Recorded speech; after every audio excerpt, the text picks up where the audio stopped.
Pemirsa, secara umum, jika kita bertanya kepada pengusaha, apakah ciri-ciri utama yang diinginkan dari target konsumennya? Pasti mereka berkata, kaya, atau mereka yang punya banyak uang. Tetapi bagaimana dengan pemikiran bisnis baru yang memfokuskan produk-produknya bukan hanya pada konsumen yang kaya, tetapi pada konsumen dari golongan bawah? Mari kita lihat bersama.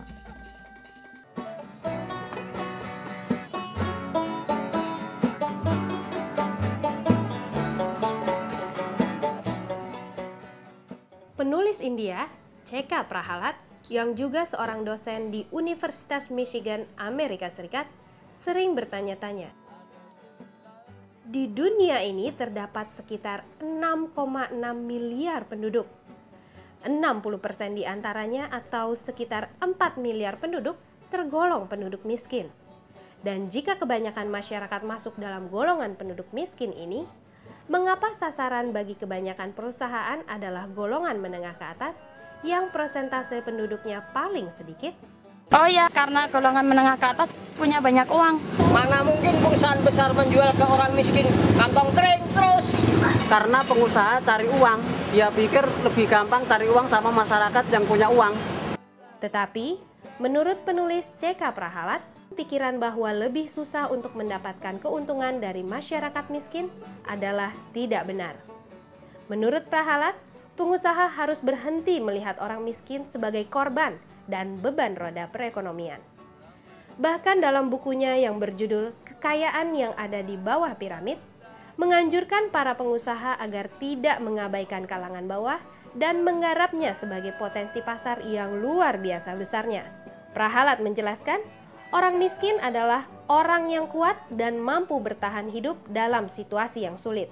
Orang miskin adalah pembeli yang hemat dan mereka tidak akan menghabiskan uangnya dengan sia-sia. Dan walaupun jumlah uangnya tidak banyak, orang miskin tetap akan membeli produk dan layanan yang bermanfaat bagi mereka. Institut Teknik Michigan, Amerika Serikat telah mencoba mengikuti saran penulis Prahalad.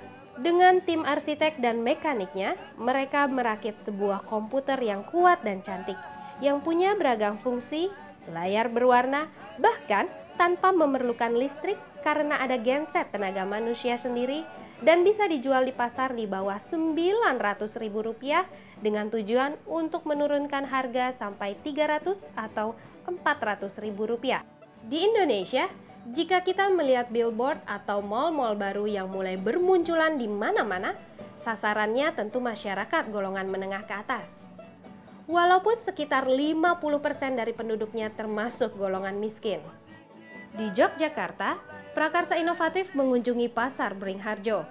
Di pasar ini bukan hanya kebanyakan pembeli yang berasal dari golongan miskin, tetapi kebanyakan pedagangnya juga termasuk golongan miskin. Di pasar Beringharjo, prakarsa inovatif bertemu dengan Kepala Dinas Pasar Beringharjo.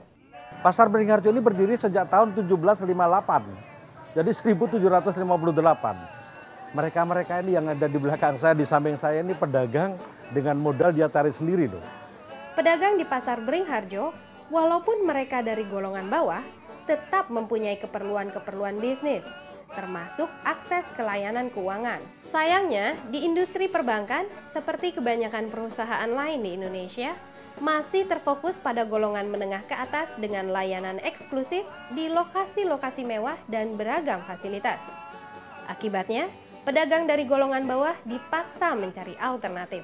Memang pinjam-meminjam itu boleh, tetapi kejelasan di mana dipinjam dan apa yang dipinjam, berapa besar bunganya, berapa lama, itu ada kejelasan. Nah, selama ini kalau ada orang mengatakan welasan atau rolasan, ini gambaran-gambaran yang tidak sehat. Layanan informal seperti rentenir memang tidak memberikan kepastian, keamanan, atau layanan yang profesional. Kalau 1.000, misalkan 1.000 dikembalikan menjadi 12.000, waktunya 10 hari. Berapa persen sebenarnya?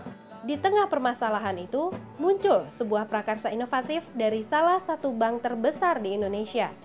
Sebuah bank yang mencoba melayani pedagang golongan bawah di pasar Beringharjo dengan sistem dan strategi yang mengagumkan. Dana simpan pinjam berbasis pada community banking, tidak di pinggir jalan atau tidak di pinggir pasar. Dana simpan pinjam berada di tengah-tengah pasar Beringharjo. Prakarsa Inovatif akan segera kembali dengan program Danamon Simpan Pinjam, sebuah program yang berhasil dan menguntungkan karena bisa dimanfaatkan oleh pedagang golongan bawah.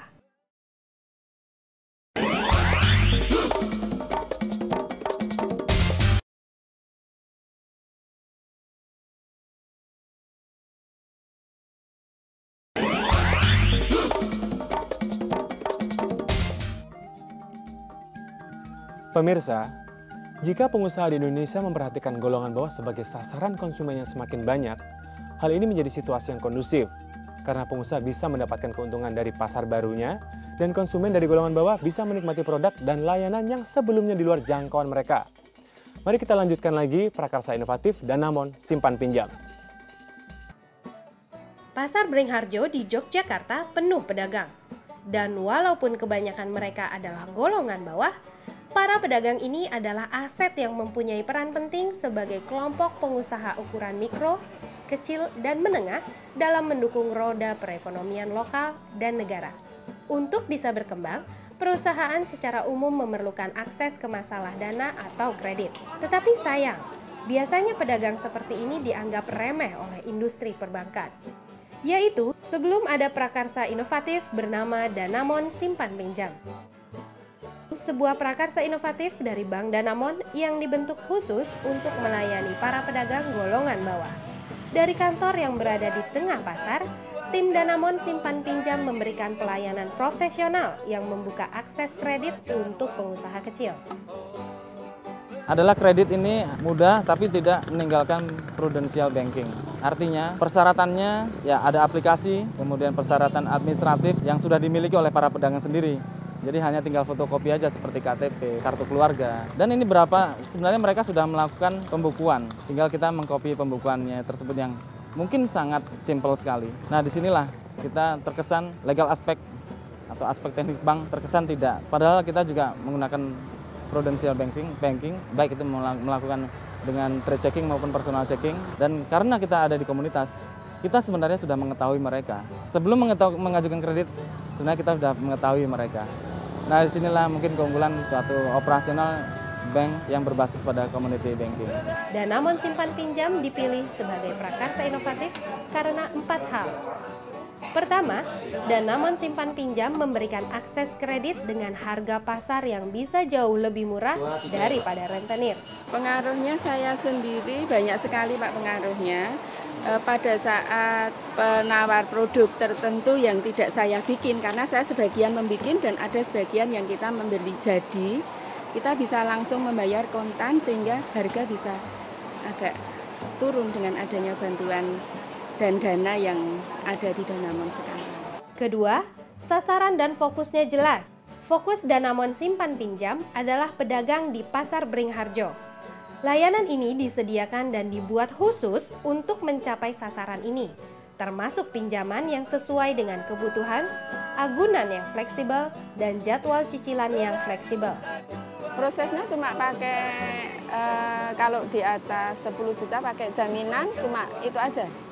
Jaminan yang tidak perlu pakai NPWP, tidak perlu pakai surat-surat dan lainnya.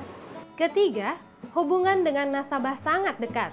Bukan hanya mengenai lokasi cabang DSP yang ada di tengah pasar, tetapi juga kedekatan hubungan antara staf program DSP dan nasabahnya.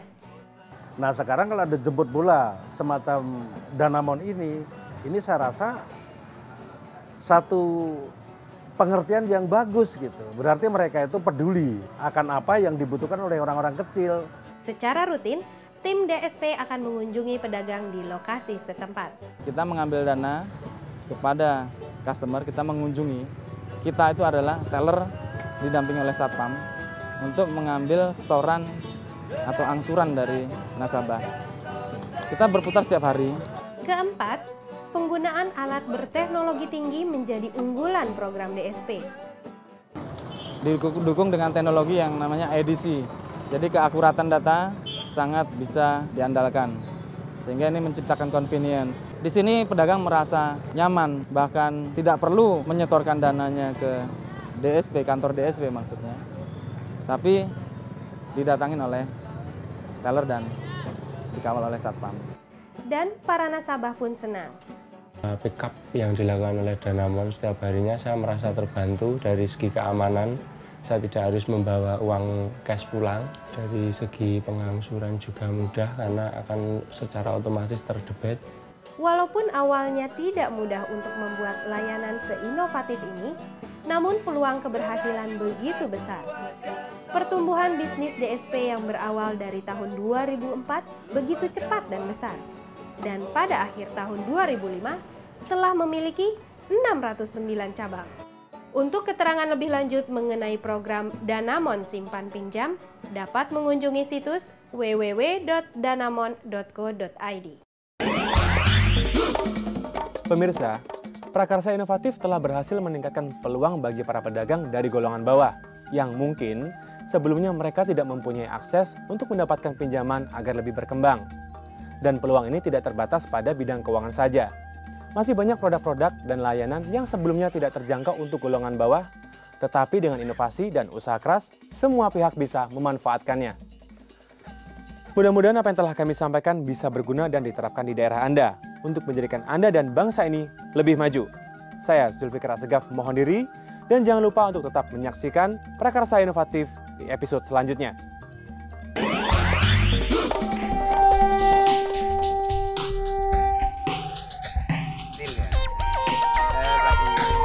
Adalah teller didampingi oleh satpam untuk mengambil setoran atau angsuran dari